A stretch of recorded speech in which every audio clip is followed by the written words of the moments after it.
అంజలి కూడా ఫస్ట్ భర్త కూతురు సెకండ్ భర్త కూతురు చిన్నమ్మాయిని మంచిగా చూసుకొని పెద్దమ్మాయిని మంచిగా చూడకపోవడం, ఆ తర్వాత అనేక సార్లు అబ్యూజ్మెంట్ చేయడం, అట్లకళ్ళతో వార్తలు పెట్టడం, ఇవన్నీ కూడా తరచూ చేసేది అంటూ ఫ్రెండ్స్ అందరు కూడా చెప్తున్నారు.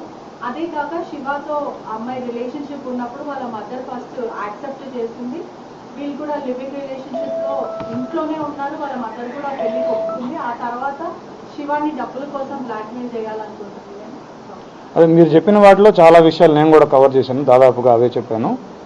సో మీరు అన్నట్టుగా ఈ అమ్మాయి ఒక 3 సంవత్సరాల క్రితం 7th క్లాస్లో ఉన్నప్పుడు పోలీస్ స్టేషన్కి వచ్చి తల్లి మీదనే కంప్లైంట్ చేసి నేను ఉండను ఈ విడతోటి అని చెప్పేసి హోమ్లో ఉన్న మాట కూడా వాస్తవం, అది కూడా జరిగింది.